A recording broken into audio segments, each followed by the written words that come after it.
Si hay alguno aquí que no estuvo durante la semana, vuelvo y repito de verdad, hermanos, que para mí ha sido un placer el hecho de que se me haya invitado a participar de estas conferencias. Por un lado, he podido conocer hermanos en Cristo que no conocía antes, he vuelto a ver hermanos que hacía mucho que no veía, pero sobre todas las cosas, el hecho de que me den el privilegio de poder predicar el Evangelio de Cristo, ya eso de por sí es inmensamente grande. Nosotros no somos para nada dignos de que el Señor use a un ser humano para poder proclamar el glorioso Evangelio de nuestro glorioso y extraordinario Salvador. Vamos a orar, vamos a pedir al Señor que se complazca en venir en medio nuestro y abrir nuestros ojos para que nosotros podamos ver más claramente la belleza, la grandeza de nuestro hermoso Salvador. Oremos. Padre, queremos darte muchas gracias porque ciertamente nos has ayudado hasta aquí. Gracias, Padre, por haber respondido las oraciones que por meses te hemos estado haciendo por estos días. Pero, Señor, aún no acaba este tiempo y nosotros queremos más de ti. Hemos gustado de tu presencia, hemos gustado de tu palabra, hemos gustado del Evangelio, pero no por eso, Señor, estamos llenos. Más bien estamos hambrientos de poder tener más de tu palabra, de poder tener más de tu Evangelio y sobre todo, Señor, de poder tener más de Cristo. Ayúdanos en esta hora, porque te lo suplicamos en su nombre y para su gloria. Amén. Amén. Si hay algo de lo que yo estoy completamente seguro, es que todos los que están aquí en este salón, en esta mañana, desean ser felices. Ese es un anhelo universal. Esa es la motivación que nos lleva a levantarnos por las mañanas, es la que pone en movimiento nuestras vidas. Todo lo que tú haces, todo lo que tú dejas de hacer, lo haces o lo dejas de hacer movido por ese anhelo. Blaise Pascal, un pensador francés, dijo una vez: todos los hombres buscan la felicidad, no hay excepciones, aunque empleen modos diferentes, todos pretenden el mismo fin. La causa de que unos vayan a la guerra y otros la eviten es el mismo deseo en ambos, visto de diferente manera.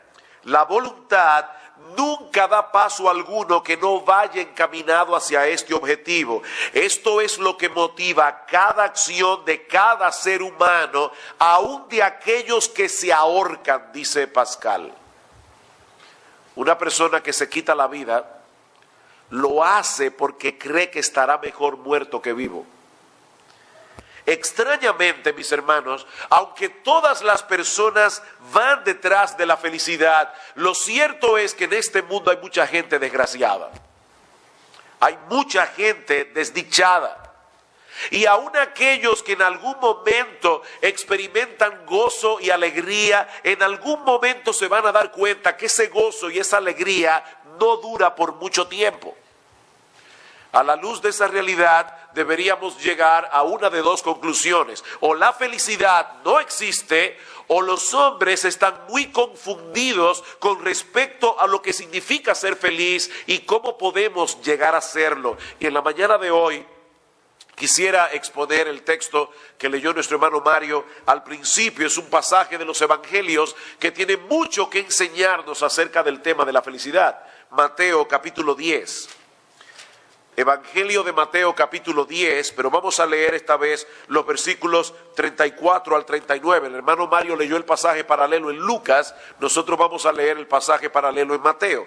Mateo capítulo 10, versículo 34 al 39, dice así la palabra de Dios: no penséis que he venido para traer paz a la tierra, no he venido para traer paz, sino espada, porque he venido a poner en disensión al hombre contra su padre, a la hija contra su madre, a la nuera contra su suegra, y los enemigos del hombre serán los de su propia casa. El que ama a padre o madre más que a mí no es digno de mí, el que ama a hijo o hija más que a mí no es digno de mí, y el que no toma su cruz y sigue en pos de mí no es digno de mí. Y aquí está el pasaje en el que quiero concentrarme en esta mañana. El que haya su vida la perderá, y el que pierda su vida por causa de mí la hallará. Mis hermanos, no hay que saber griego ni ser un pensador muy profundo para entender la declaración de Cristo en el versículo 39. Si tú quieres salvar tu vida, tienes que perderla. Eso es básicamente lo que el Señor nos está enseñando aquí. Por eso yo he titulado el mensaje de hoy, la ley de ganar perdiendo. La ley de ganar perdiendo. Por paradójico que esto suene, debemos perder la vida para ganar la vida. Y es esa paradoja o aparente contradicción la que yo quiero explicar en la mañana de hoy. Y veremos básicamente dos cosas. En primer lugar, en qué sentido debemos perder la vida. Y en segundo lugar, vamos a ver en qué sentido vamos a ganar la vida cuando la perdamos.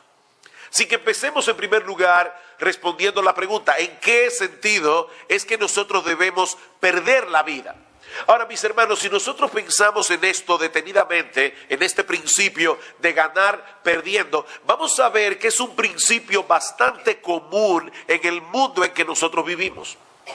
Imagínate un hombre de cierta posición económica que va a una joyería, quiere comprarle un anillo de diamantes a su esposa, y es un hombre que tiene bastantes posibilidades económicas. Pero resulta que toda la mercancía de la joyería está en liquidación. Y el joyero le muestra un anillo que normalmente vale unos $10,000 y se lo están ofreciendo en $3,500. Si el individuo sabe de joyas, él verá que ese anillo que le están ofreciendo cuesta casi el triple de lo que le están pidiendo. Así que él no va a tener ningún reparo en perder los $3,500 para poder ganar el anillo, porque él sabe que va a adquirir algo mucho más valioso. Otro ejemplo. Imagínate una persona de clase media, media baja, que tiene deseos de comprar su casa, tener su casa propia. Y con mucho esfuerzo, con mucho trabajo, logra ahorrar $250,000. Y por fin encuentra la casa apropiada, en el lugar apropiado, en el precio apropiado. Y cuando está a punto de comprar la casa, descubre que tiene una enfermedad mortal y que va a tener que someterse a un tratamiento que cuesta exactamente $250,000. Si este hombre aprecia su vida, él va a tener que perder los $250,000 para poder ganar la casa. En ambos casos se aplica la ley de ganar perdiendo. Si el esposo que va a la joyería no quiere perder los $3,500, él va a perder el anillo. Y si este otro hombre que quiere comprar la casa no quiere perder la casa, va a perder la vida.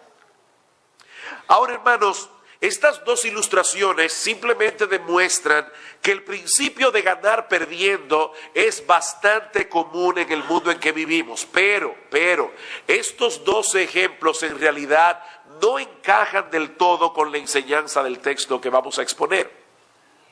Porque Jesús no está hablando aquí de una especie de transacción comercial. Si tú me das tu vida, yo te voy a dar la salvación. Porque de tratarse de algo así, entonces Cristo estaría enseñando salvación por obras. Y eso contradice completamente lo que la Escritura enseña con respecto a la salvación. Pablo dice claramente en Efesios capítulo 2, versículos 8 al 9, por gracia sois salvos. Y esto no de vosotros, porque es un don de Dios, es un regalo de Dios, no por obras para que nadie se gloríe. Así que la salvación no se adquiere, no se obtiene en base a sacrificios personales, se obtiene por creer en Jesús y en el sacrificio que Él hizo en la cruz del Calvario hace 2000 años, muriendo por nuestros pecados. Como yo decía en una de las exposiciones que dimos esta semana, la salvación es por obras, pero no es por la obra tuya, es por la obra de Él.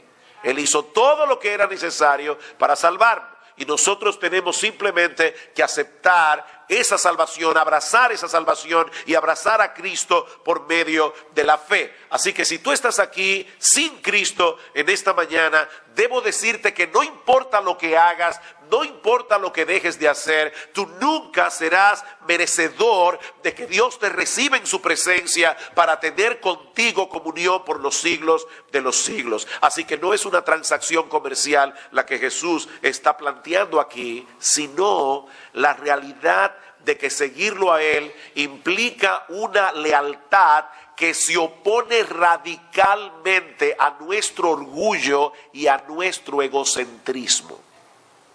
El seguir a Cristo implica una lealtad que se opone radicalmente a nuestro orgullo y a nuestro egocentrismo. Mis hermanos, ¿saben por qué muchas personas rechazan el cristianismo? Ellos pueden poner muchas objeciones, aún de tipo intelectual, pero la razón por la que las personas rechazan el cristianismo, por supuesto me refiero al verdadero cristianismo, es porque venir a ser cristiano significa, en primer lugar, dejar de confiar en uno mismo, dejar de confiar en tu decencia, dejar de confiar en tu moral, dejar de confiar en tu religión, dejar de confiar en tus buenas obras y confiar únicamente en Cristo y en su obra redentora.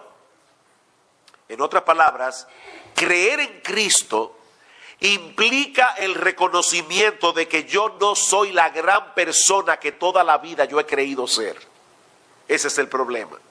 Sino que soy un pecador merecedor del juicio de Dios. Mi amigo, yo no sé si tú estás aquí en esta mañana y tú profesas ser cristiano, pero es mi deber decirte con la autoridad de la palabra de Dios que si tú nunca te has visto a ti mismo como una persona merecedora del infierno, tú no eres cristiano.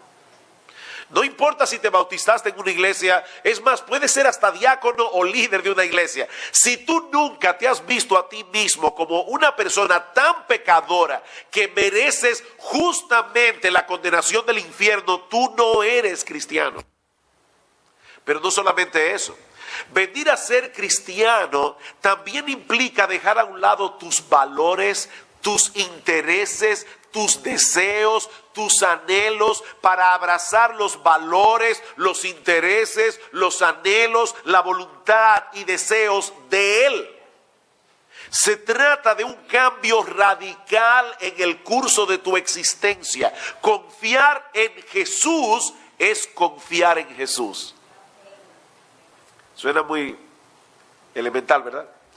Confiar en Jesús es confiar en Jesús y en nadie más, ni siquiera en ti mismo. Seguir a Jesús es seguir a Jesús y a nadie más. Cristo dice claramente que sus ovejas oyen su voz y no seguirán la voz de los extraños. En estos días conocí a un señor que estuvo en República Dominicana dando una conferencia. Y él decía que él tenía un amigo que tenía un perro entrenado. Yo no entiendo por qué razón este perro fue entrenado para matar. Él pertenece a un comando especial y el perro está entrenado para matar. Y le decía él a su amigo: me encantaría ver al perro por lo menos haciendo algo, verlo en acción, no matando a nadie, pero verlo más o menos quizá como un muñeco o algo. Y el amigo le decía: créeme, tú no quieres ver eso. Tú no quieres ver eso. Y luego el amigo le preguntó: ¿y qué si yo digo la palabra que tú le dices para que el perro ataque? Y el amigo le dijo: él no va a atacar a nadie porque él fue entrenado a seguir solamente mi voz. Él no va a atacar a menos que yo le dé la orden. Bueno, mis hermanos, Cristo dice en Juan capítulo 10, mis ovejas oyen mi voz y no seguirán la voz de los extraños. Seguir a Cristo es seguir a Cristo. Por eso el Señor dice en Lucas capítulo 10, el texto que leyó Mario, 14:33, el texto que leyó el hermano Mario al principio: si pues, cualquiera pues que no renuncia a todo lo que posee, no puede ser mi discípulo. ¿Tú oíste eso? Eso no es lo que se predica mucho en las iglesias en el día de hoy. Cualquiera pues que no renuncia a todo lo que posee no puede ser mi discípulo. ¿Significa eso que para seguir a Jesús debemos venderlo todo y repartirlo a los pobres? No, pero sí significa renunciar a todo. Es interesante cómo en Lucas capítulo 19 se nos narra la historia de Zaqueo y dice que cuando Zaqueo se convirtió, él prometió dar la mitad de sus bienes a los pobres. Él no dio todo lo que tenía, pero renunció a todo lo que tenía.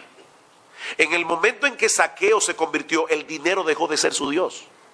Por eso pudo hacer ese desprendimiento. Una persona que tiene el dinero como un ídolo no pudiera hacer lo que Zaqueo hizo. Así que el punto no está en darlo todo, es en renunciar a todo. John Piper dice, renunciar a todo lo que usted tiene no siempre significa la venta de todo, pero renunciar a todo significa que todo lo que tenemos está totalmente a la disposición de Jesús para los fines que le agraden y que nunca se opongan en el camino de la obediencia radical a su mandamiento de amor. En otras palabras, yo tengo que amar y en el amor probablemente voy a tener que desprenderme de mis bienes. El que sigue a Jesús está dispuesto a hacer eso. Eso es lo que Jesús demanda de aquellos que desean seguirle a Él. Mis amados hermanos, se trata de una lealtad tal que no permite ningún tipo de rivalidad. Ni siquiera el rival de tu propio yo. El que no lleva su cruz y viene en pos de mí, no puede ser mi discípulo. Hay que tomar la cruz. Y déjenme aclararles, porque esto es algo que se oye mucho cuando se habla de la cruz, que cuando Cristo dice aquí, toma tu cruz, Él no está haciendo referencia a ningún tipo de aflicción personal, como una enfermedad, un marido necio, una esposa necia, un hijo malcriado, un problema económico. La gente dice, mi marido es mi cruz. No, esa no es tu cruz. No es de esa cruz que el Señor está hablando aquí. La cruz de la que Cristo está hablando aquí es el instrumento donde debemos darle muerte a nuestro orgullo y a nuestro egoísmo. Es de esa cruz que Cristo está hablando aquí. Lo que eso implica en la práctica es que cuando los intereses tuyos se interpongan con los intereses de Jesús, tú vas a poner los intereses de Jesús por encima de los tuyos. Es de esa cruz. Y lo mismo vamos a hacer con nuestros valores, lo mismo vamos a hacer con nuestros deseos, con nuestras decisiones, con nuestros bienes, con toda nuestra vida. La gente que me conoce saben que uno de mis héroes en la fe es el Dr. Martyn Lloyd-Jones. Yo soy fanático de Martyn Lloyd-Jones, me encantan los sermones de Martyn Lloyd-Jones. Yo creo que es la persona que más me ha influenciado en mi vida personal y en mi vida ministerial. En estos días tuve el privilegio de darlas en una escuela dominical de nuestra iglesia, la biografía de Martyn Lloyd-Jones, y definitivamente fue un hombre excepcional. Martyn Lloyd-Jones a los 21 años de edad ya estaba graduado de cirujano. Y el médico de la corona, el médico real, lo tomó a los 21 años como asistente de él. Era un hombre excepcional. Thomas Horder, el médico de la corona, decía que él no conocía una persona más aguda, más inteligente que Martyn Lloyd-Jones a los 21 años de edad. Pero cuando este hombre sintió el llamado de Dios a ministrar la palabra de Dios en un lugar pobre de Gales, despreció completamente todos los privilegios que tenía, despreció completamente esta carrera que podía hacerlo rico millonario por venir a ser pastor y ministro del evangelio, y fue uno de los hombres que más impactó el evangelicalismo en el siglo XX. Ahora yo me pregunto, hermanos, ¿por qué un hombre como Martyn Lloyd-Jones estuvo dispuesto a dejar a un lado su carrera de medicina, en la que muy probablemente habría ganado mucho dinero y mucho prestigio, para irse a ministrar en un poblado pobre y poco educado en Gales? ¿Por qué? Porque su prometida Bethan, que también era médico, cuando Martyn Lloyd-Jones le planteó la posibilidad de dejar la medicina para irse al ministerio, ella no tuvo ningún reparo. Hermanos, ¿por qué? El Señor no le pide a todos los médicos cristianos que dejen su carrera, ni a los arquitectos cristianos, ni a los abogados cristianos. El Señor no pide eso. Pero todo médico cristiano, todo arquitecto cristiano, todo abogado cristiano, todo lo que sea cristiano, Debe estar dispuesto a hacer la voluntad de Dios, cualquiera que ésta sea. Es en ese sentido, mis amados hermanos, que nosotros debemos perder la vida. Perder la vida. Mi amado hermano, mi amada hermana, el llamado de Cristo a cada uno de nosotros es simple y llanamente a que perdamos la vida. A que estemos dispuestos a seguirlo a Él, no importa el costo, porque un costo habrá. La salvación es gratis, pero hay un precio por seguir a Cristo. La salvación a Él le costó todo, pero hay un precio por seguir a Cristo, eso tenlo por seguro. Escuchen otra vez lo que el Señor dice en este pasaje de Mateo 10, versículo 34. Vamos a leer desde el versículo 21 y luego saltaremos al 34. Dice: el hermano entregará la muerte al hermano, el padre al hijo, y los hijos se levantarán contra los padres y los harán morir. Y seréis aborrecidos de todos por causa de mi nombre, mas el que perseverare hasta el fin será salvo. Versículo 34, no penséis que he venido para traer paz a la tierra. No he venido para traer paz, sino espada, porque he venido a poner en disensión al hombre contra su padre, a la hija contra su madre, a la nuera contra su suegra, y los enemigos del hombre serán los de su propia casa. ¡Wow! Estas palabras aún hoy suenan duras y suenan radicales, pero créanme, en el tiempo del Señor Jesucristo, estas fueron palabras muy radicales. Hay un libro que está de moda, y yo me alegro que esté de moda porque es un buen libro, se llama Radical, de David Platt. Pero hermanos, la palabra radical, para aplicársela al cristianismo, no se la inventó David Platt. Él no se inventó el cristianismo radical. Cristo demanda un cristianismo radical. Cristo es radical.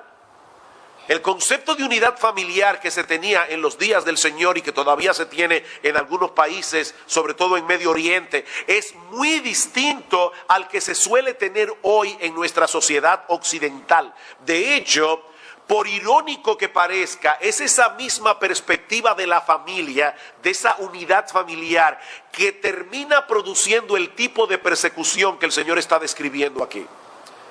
Donald Carson dice: en sociedades que tienen unidades sociales muy estrechas, se considera una ofensa tremenda hacer algo que avergüence a toda la familia. Por ejemplo, en algunos países islámicos, el miembro de una familia que se convierta al cristianismo acarrea vergüenza sobre todos los demás y por lo tanto corre serio peligro de que su propia familia lo mate. Su propia familia. Y ejemplos de esos hay sin número. Ese sentido de vergüenza y de traición no siempre se manifiesta en una forma tan radical, pero créanme hermanos, eso es algo que es latente aún hoy día en ciertos países y en ciertos círculos religiosos. Yo leí recientemente de un estudiante universitario canadiense que era judío, se convirtió al cristianismo y sus padres no solo lo desheredaron, ellos celebraron un funeral en su nombre para mostrar de la manera más clara posible que ellos estaban renegando de él. Por supuesto, no todas las familias tienen ese tipo de reacción cuando se convierten al Señor. Pero Cristo quiere que sus seguidores potenciales sepan que ellos tienen que estar dispuestos a poner a su familia en un plano muy secundario con respecto a Él. Por eso Él dice: el que ama a padre o madre más que a mí no es digno de mí. El que ama a hijo o hija más que a mí no es digno de mí. El que ama hermanos o hermanas más que a mí no es digno de mí. Yo recuerdo cuando yo me convertí al Señor a los 18, casi a los 18 años, yo no recuerdo que mis padres me hayan pegado muchas, me hayan disciplinado mucho. Nosotros decimos pelas, yo no sé cómo lo dicen aquí, pero disciplinar con golpe físico. A mí nunca me dieron mucho golpe cuando yo era creyente, y después menos. Sin embargo, cuando yo me convertí al Señor, en un momento que estaba hablándole a mi madre acerca del evangelio y retando sus creencias, ella me dijo: si sigues hablándome de ese tema te voy a dar una bofetada. Y lo decía en serio. Lo decía en serio. Mi hermano mayor, que gracias al Señor hoy es cristiano, cuando yo me convertí me llamó aparte y me dijo: Sugel, qué decepción yo tengo de ti. ¿Cómo es posible que tú hayas permitido que esta gente te lavara el cerebro? Mis hermanos, hay un costo por seguir a Cristo. Es tal la distancia que separa la lealtad que el cristiano le debe a Cristo y la que le debe a la familia, que si comparamos una lealtad con la otra, parecerá aborrecimiento familiar. Es a eso que se refiere Lucas, en el pasaje de Lucas 14, cuando dice: el que no aborrece a padre o madre no puede ser mi discípulo. Es en ese sentido. Cuando yo comparo el amor que yo le tengo a Cristo y el que debo tenerle a mis padres, es tal la distancia que el de mis padres debe parecer aborrecimiento. Ahora, hermanos, no me malentiendan, los cristianos deben amar a su familia, los cristianos deben honrar a padre y madre. Es muy penoso cuando los jóvenes se convierten al Señor y por falta de tacto, por falta de sabiduría, dan la impresión a su familia de que no los aman. Eso no debe ser así. Pero el cristiano está llamado a poner a Cristo por encima de cualquier otra relación. Y eso suele producir malestar en aquellos familiares incrédulos que ahora se sienten relegados a un cuarto, quinto, sexto plano. De manera que lo que el Señor nos está diciendo en estos textos es que el que ama tanto a su familia, que no esté dispuesto a pasar por esa experiencia, no puede ser su discípulo. Devuélvete, dice el Señor, no vas a poder. No vas a poder. Tendremos que enfrentar cierto grado de rechazo por seguir a Cristo. Ese es el precio inevitable que tenemos que pagar por Él. Así que, mis hermanos y amigos que están aquí hoy en la mañana, con Cristo es todo o nada. Es así de simple. Con Cristo es todo o nada. No se puede seguir a medias a alguien como Cristo. No se puede. O lo rechazas completamente, o lo aceptas y te rindes ante Él completamente. Jesús fue lo suficientemente claro y explícito como para que nadie se equivoque en este punto. Eso quiere decir que Él no era como muchos evangelistas en el día de hoy, que tratan de obtener seguidores a toda costa. Y venden el evangelio como una especie de terapia psicológica que solo se diferencia de otras terapias psicológicas en que esta es gratis y mejor. Ven a Cristo. Todos tus problemas se van a solucionar. Ven a Cristo. El Padre espera por ti para recibirte con los brazos abiertos. Así como estás, Él te acepta como tú eres. Si en la sociedad has sido rechazado, ven a Cristo. ¿Saben cuál es el problema de ese mensaje? No es lo que dice, es lo que no dice. Porque es verdad que nosotros vamos a ser aceptados por el Señor, eso es verdad. Y vamos a ser amados con un amor extraordinario. Pero hay algo cojo en ese mensaje. Esa no era la manera como Cristo predicaba. Cristo le decía a las personas: ven a mí, porque el juicio de Dios te espera al final del camino si no crees y te arrepientes. El problema con ese mensaje es que no habla del pecado, no habla de ese Dios al cual nosotros hemos ofendido en innumerables ocasiones por causa de nuestras transgresiones, de ese Dios que algún día nos va a juzgar. Como yo decía ayer al grupo de pastores que se reunieron allí en la otra iglesia, les decía: hermanos, el evangelismo no toma como punto de partida el amor de Dios, sino la ira de Dios. El evangelismo bíblico no comienza diciendo: Dios te ama y tiene un plan maravilloso para ti. No, el evangelismo bíblico comienza como Pablo en Romanos capítulo 1 versículo 18: la ira de Dios se revela desde el cielo contra toda impiedad e injusticia de los hombres que detienen con injusticia la verdad, porque lo que de Dios se conoce les es manifiesto, pues Dios se lo manifestó, porque su eterno poder y deidad se hacen claramente visibles por medio de todas las cosas hechas, pero el hombre en su necedad ha preferido desechar a Dios. Es culpable y por eso tiene que arrepentirse. Y por eso tiene que venir a Cristo. no te estamos ofreciendo una terapia psicológica. Te estamos ofreciendo un Salvador. Porque el problema que tú tienes es por tu pecado. Delante de un Dios perfectamente santo y perfectamente justo. Es por eso que debemos venir a Jesús, es por eso que debemos rendirnos a Él, es por eso que debemos estar dispuestos a divorciarnos de nuestra vida de pecado para comenzar a hacer su voluntad y no la nuestra, aunque eso se hace únicamente en dependencia del Espíritu de Dios. Pero ese es el precio, ese es el precio. Aunque no podemos comprar la salvación, la implicación de abrazarla es sencilla y llanamente perder la vida. Está claro eso, ¿verdad? Perder la vida. Ese es el llamado. Ahora, gracias al Señor, eso no es todo lo que el texto enseña. Como decíamos al principio, el llamado de Cristo es a perder la vida para ganar la vida. Así que habiendo visto, en primer lugar, en qué sentido debemos perder la vida, veamos ahora en los minutos que nos restan, en qué sentido vamos a ganar la vida cuando perdamos la vida. ¿Cómo se gana la vida perdiendo la vida? Bueno, para poder interpretar adecuadamente este pasaje que tenemos por delante, Mateo capítulo 10, debemos notar que el llamado del Señor es eminentemente personal. No sé si se dieron cuenta cuando leíamos el texto, versículo 37.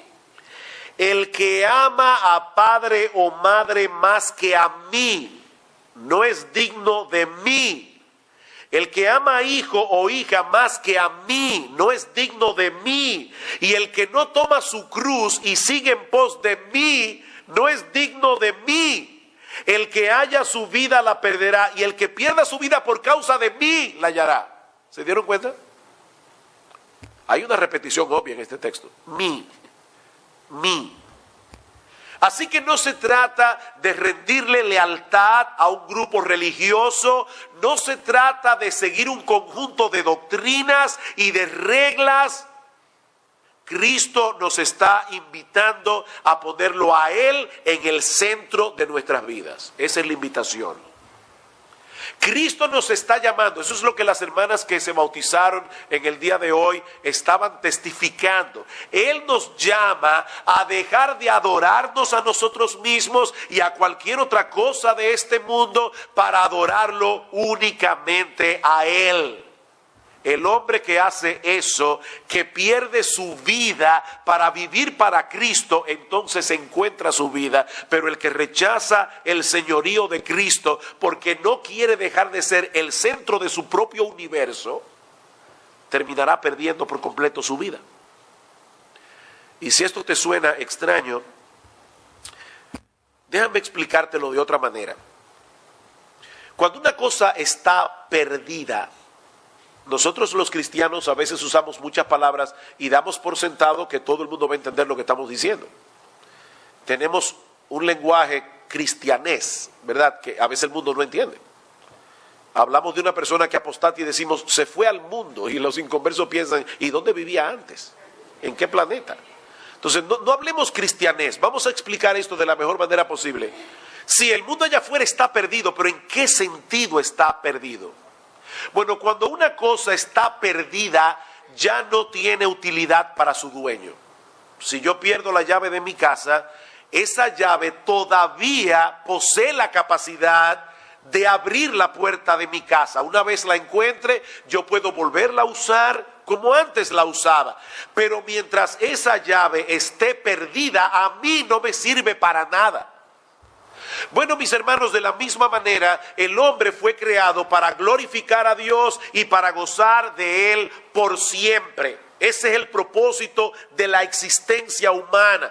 Pero el pecado entró en escena, el hombre se volvió un idólatra, el hombre comenzó a adorar a las criaturas, comenzó a adorarse a sí mismo en vez de adorar a Dios. En ese sentido, el hombre está perdido porque ya no puede funcionar para hacer aquello para lo cual fue creado. El hombre en su pecado está arruinado. Imagínese que usted va a una joyería a comprar un reloj y le dice, mira, aquí tenemos en especial este reloj, es un reloj increíble, es un reloj que te da las 4 fases de la luna, el día de la semana, hasta te dice la temperatura, puede anotar tu agenda, te recuerda los compromisos que tú tienes, es un reloj impresionante, es a prueba de agua, es a prueba de fuego, es a prueba de bala, es a prueba de golpe, lo único malo es que no da la hora. Tú dirás, bueno, mira, realmente para lo que yo quiero el reloj es para que me dé la hora. Todo lo demás está fantástico, pero yo quiero un reloj que me dé la hora. Bueno, el hombre es un ser inútil. No en el sentido de que no puede hacer muchas cosas, pero el hombre no puede hacer aquello central para lo cual fue creado. En ese sentido, el hombre es un inútil, está arruinado. Escuchen cómo lo describe Pablo en Romanos capítulo 3, no hay justo ni aun uno, no hay quien entienda, no hay quien busque a Dios, todos se desviaron, a una se hicieron inútiles, no hay quien haga lo bueno, no hay ni siquiera uno, el hombre espiritualmente hablando no sirve para nada. ¿Suena duro? Es lo que dice la Biblia. El hombre en su pecado espiritualmente no sirve para nada. La buena noticia es que Cristo vino a buscar y a salvar lo que se había perdido. Él vino a buscar y a salvar lo que se había perdido. En esta vida todavía hay oportunidad para ser encontrado y para ser restaurado por Dios mismo. ¿Y cómo Dios hace eso? Abriendo los ojos de nuestro entendimiento por medio del Evangelio para que podamos vernos a nosotros mismos como lo que somos, pecadores, culpables, merecedores del juicio de Dios. Pero Dios también abre nuestros ojos a través del Evangelio para que veamos a Cristo tal cual Él es. No solo como el único que puede salvar nuestras almas de la condenación del infierno, sino como el único que puede satisfacer plenamente los anhelos más profundos de mi corazón. Ese es Cristo, el Rey de Reyes y el Señor de Señores. Así que el llamado de Cristo no es a que tengamos una vida monótona y gris.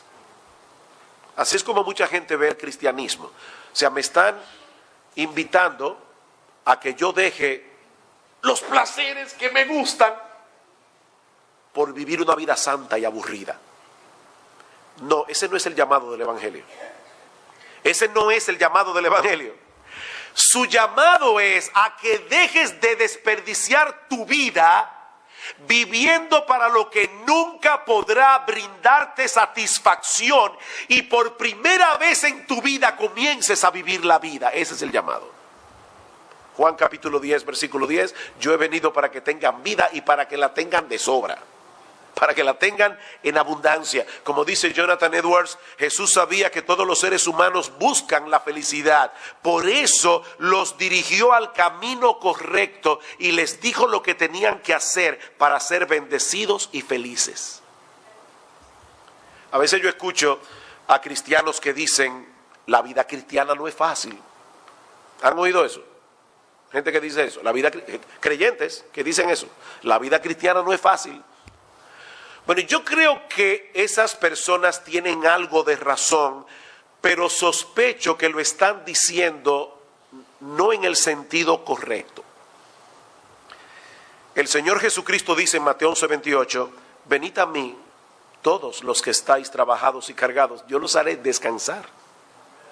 Eso es lo que Él ofrece. Llevad mi yugo sobre vosotros y aprended de mí que soy manso y humilde de corazón y hallaréis descanso para vuestras almas, porque mi yugo es fácil y ligera mi carga. Y Juan en su primera carta nos dice que los mandamientos de Dios no son gravosos. Primera de Juan 5:3. ¿Qué es entonces lo que hace difícil seguir a Cristo?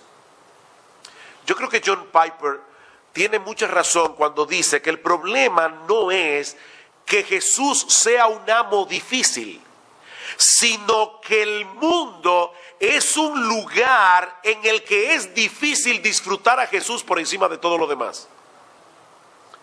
¿Captan la idea? Y ahora escuchen, Piper otra vez. Nuestra propia tendencia suicida a disfrutar otras cosas debe ser aplastada primero.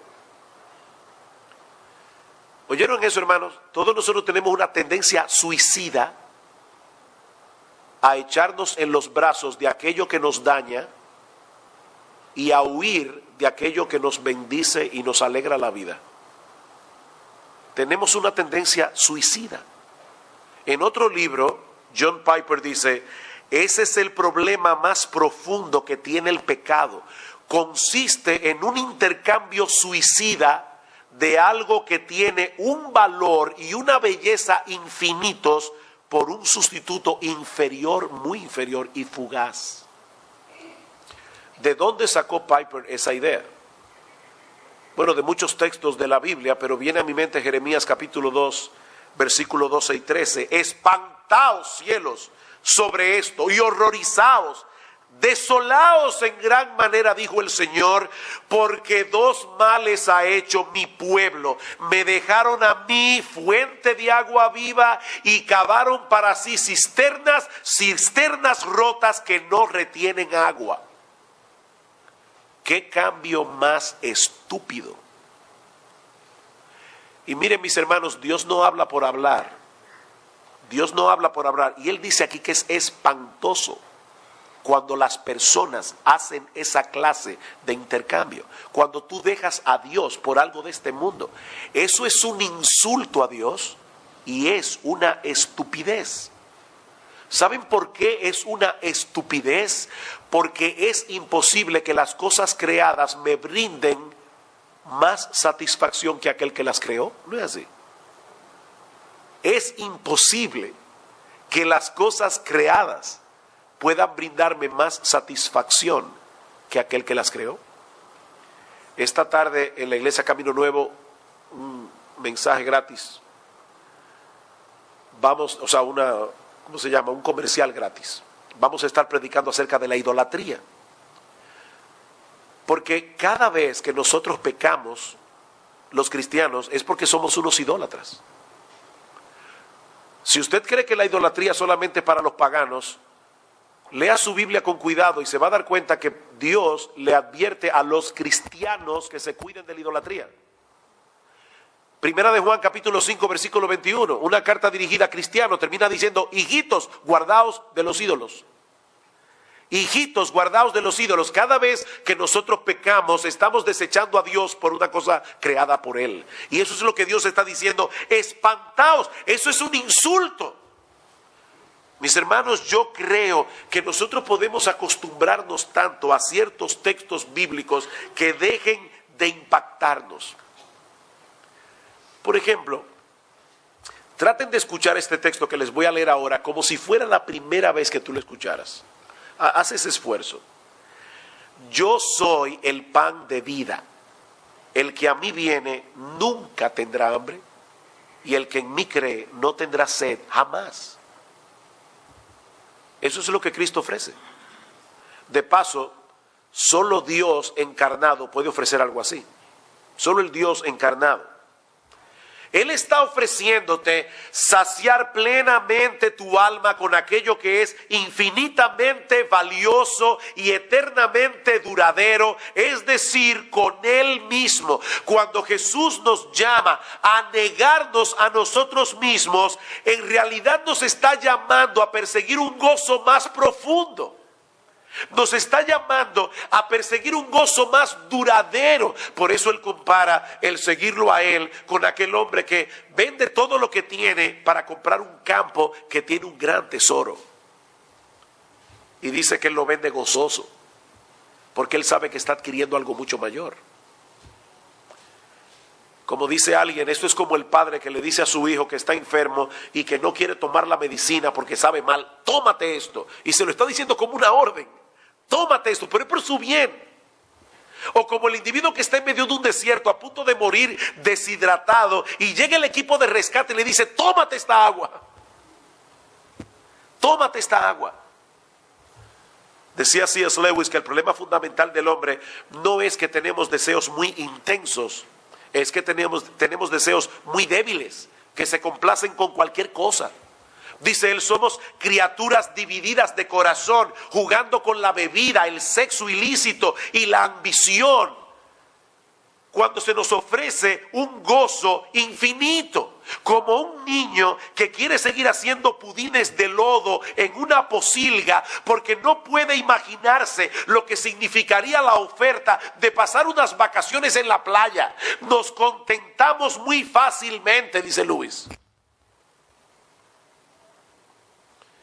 Queridos hermanos, fue de esa vida insulsa que el Señor nos rescató.